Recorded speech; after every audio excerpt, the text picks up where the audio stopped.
Indirect method to measurement of large or small distances. कोई भी large otherwise small distance है उसको measure करने के लिए हम यहाँ पे इनडायरेक्ट मेथड का यूज़ करेंगे। तो ये इनडायरेक्ट मेथड क्या है वो देखते हैं।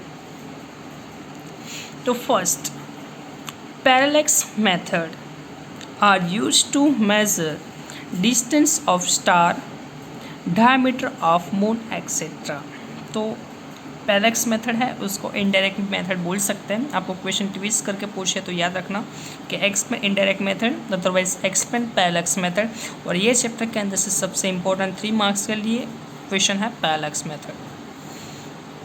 तो ये पैरेलैक्स मेथड यूज़ कहाँ पे होता है? तो measure distance of star, 2 star के बीच का डिस्टेंस कितना है, otherwise diameter of moon, diameter of sun, diameter of earth कितना है, उसको फाइंड करने के लिए जो मेथड का यूज़ होता है उसको हम बोलते हैं पैरेलैक्स मेथड। तो स्टार, 2 स्टार और डायमीटर ऑफ सन बहुत बड़ा होता है तो उसको हम किस तरह फाइंड कर सकते हैं? तो कोई उसका हम वहाँ पे जाके तो मेज़र नहीं कर सकते, तो उसके लिए हम ट्रायल और एरर मेथड अदरवाइज कोई फॉर्मूला की मदद से हम उसको फाइंड करते हैं। इसके लिए उसको इनडायरेक्ट मेथड बोलते हैं। डायरेक्टली हम वहाँ पे जाके एनालिसिस करके कोई भी सिचुएशन अदरवाइज हम मेज़रमेंट करते हैं तो उसको डायरेक्ट मेथड बोल सकते हैं। पर हम कोई अनुमान लगाते हैं अदरवाइज कोई फॉर्मूला का यूज़ करके उसको डिराइव करने की ट्राई करते हैं तो वो आएगा इनडायरेक्ट मेथड। तो ऑफकोर्स आपको पता है कि diameter of sun, diameter of earth measure करना मुश्किल है, वहाँ पे जाके हम मेज़र नहीं कर सकते हैं। 2 स्टार का बीच का डिस्टेंस हम इजीली मेज़र नहीं कर सकते हैं। तो उसके लिए जो मेथड का यूज़ कर रहे हैं वो पैरेलैक्स मेथड है और उसको इनडायरेक्ट मेथड बोल सकते हैं। तो let's start parallax method. Parallax is the change in position of an object with respect to the background. Parallax is a change in position of object. Object अपनी position change करेगा with respect to the background, उसके background के साथ। When the object in seen from the 2 different position, तब हम वही object को 2 अलग अलग जगह से हम देखने की ट्राई करेंगे। And this method is use for measurement of distance of star which are less than 100 light years away. ये मेथड कब तक हम अप्लाई कर सकते हैं कि जब दोनों स्टार का बीच का डिस्टेंस क्या होना चाहिए, 100 लाइट ईयर से कम होना चाहिए। तो देखते हैं कि 2 स्टार का बीच का डिस्टेंस हम किस तरह फाइंड कर सकते हैं।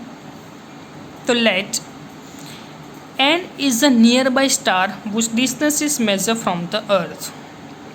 तो फिगर के अंदर देख सकते हो कि यहाँ पे एन है मतलब स्टार है कोई, और यहाँ पे अर्थ है, ये जो डॉटेड लाइन मैंने यहाँ पे किया हुआ है वो हमारा अर्थ है। यहाँ से हमें स्टार का डिस्टेंस हमें मेज़र करना है। एन मतलब स्टार है और ए और बी वो ये अर्थ है, पर यहाँ पे अर्थ पे यहीं से हम स्टार को देख रहे हैं और बी पॉइंट से भी हम स्टार को देख रहे हैं, मतलब अलग अलग पोजीशन के। जैसे कि हमने डेफिनेशन में देखा कि 2 डिफरेंट पोजीशन, मतलब अलग अलग जगह से हमें उसको स्टार को देखेंगे।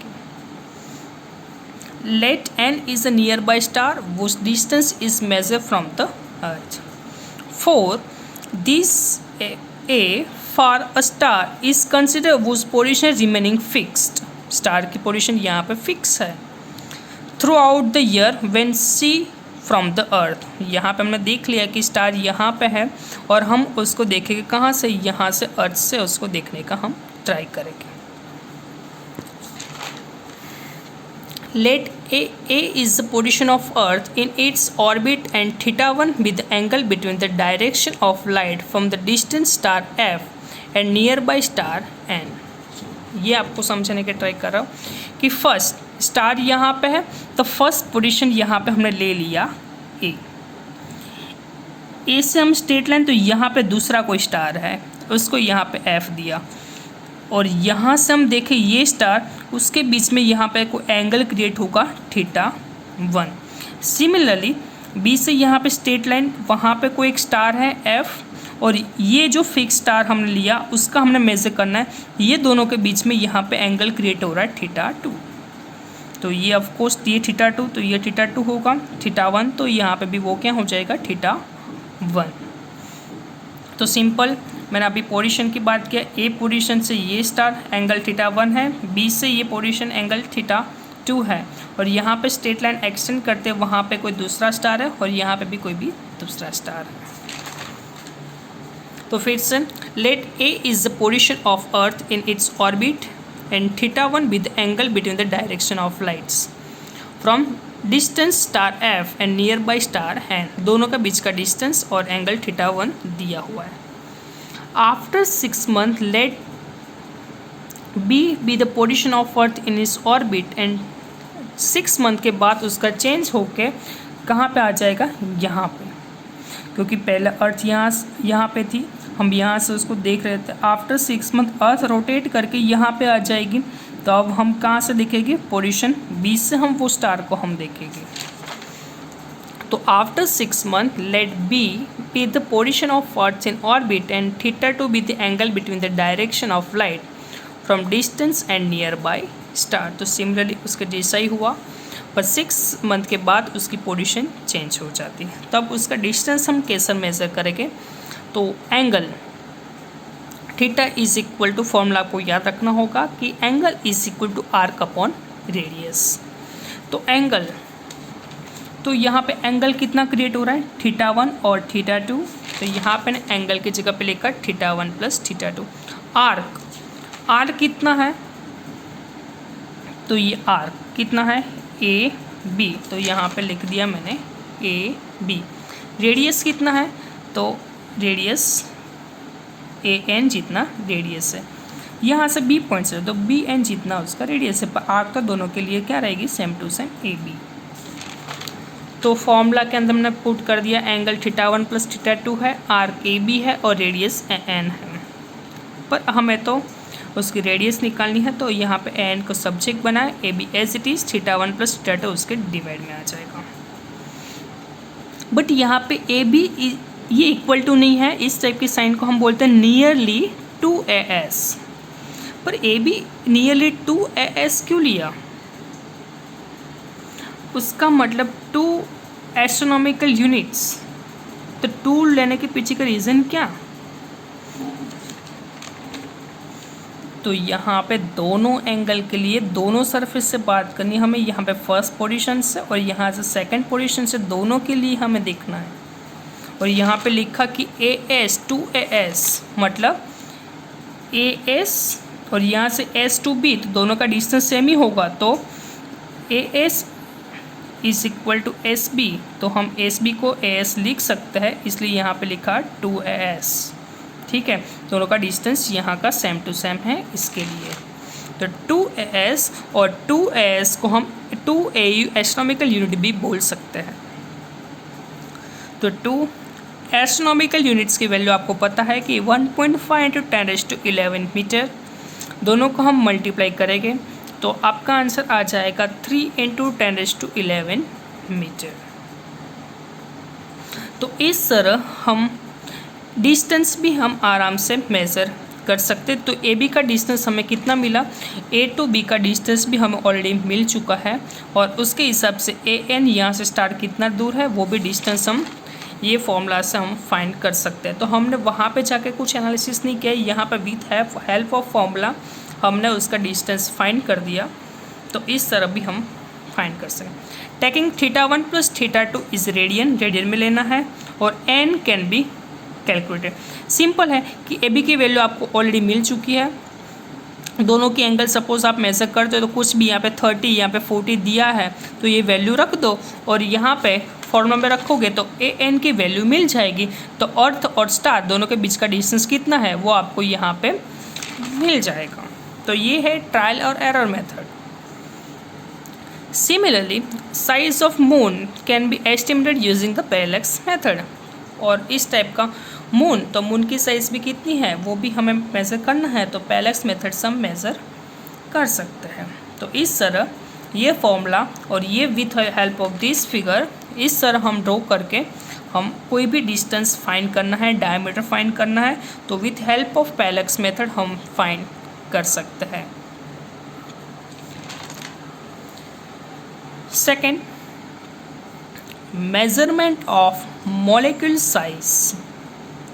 अभी आपको मोलिक्यूल साइज़ का कोई भी ड्रॉप है उसका आपको मेज़रमेंट करना है। तो size of oleic acid of molecules, तो मोलिक्यूल्स के अंदर ओलिक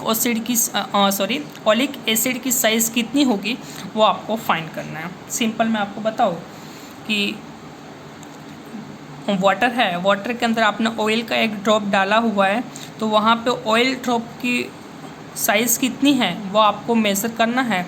तो किस तरह करेंगे वो यहाँ पे एक्सप्लेन किया हुआ है, उस टाइप का ही क्वेश्चन है। तो यहाँ पे हमें साइज़ ऑफ ओलिक एसिड हमें मेज़र करना है।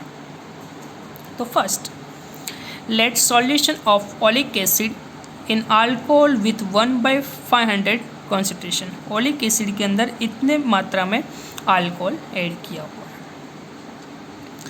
Pour n drops of this solution on the surface of water, each drop having a volume V। ये जो सॉल्यूशन है ओलिक एसिड का वो हम वाटर की सरफेस के ऊपर डालेंगे नंबर ऑफ n ड्रॉप्स और उसका वॉल्यूम हो जाएगा V। हमें अभी पता नहीं है, अभी जस्ट हम अनुमान लगा रहे हैं कि हमने वाटर के ऊपर ओलिक एसिड का जो कॉन्सेंट्रेशन वाला जो लिक्विड था वो n ड्रॉप्स हमने वाटर के ऊपर डाला और उसका वॉल्यूम होगा V। After some time alcohol evaporates, थोड़े टाइम के बाद अल्कोहल क्या हो जाएगा, इवापोरेट्स हो जाएगा।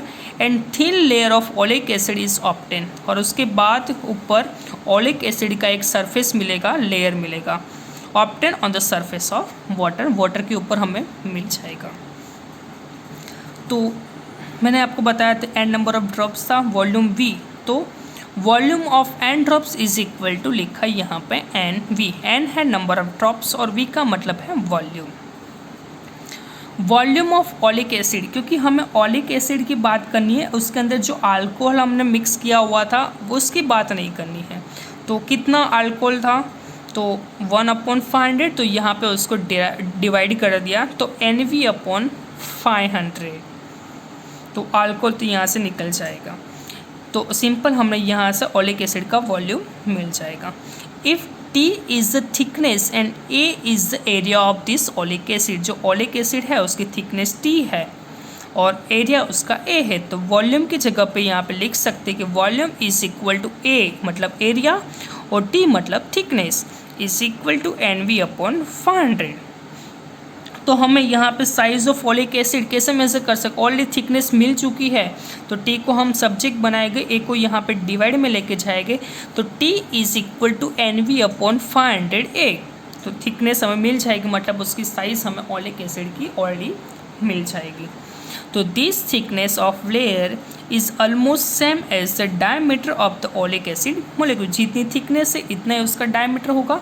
तो आराम से हमें ओलिक एसिड का मोलिक्यूल्स हमें यहाँ पे उसकी साइज़ मिल जाएगी।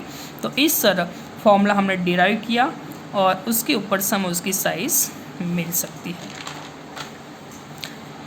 In this way size of molecules can be calculated by indirect method, इस तरह मॉलिक्यूल की साइज़ भी हम इनडायरेक्ट मेथड से हम फाइंड कर सकते हैं।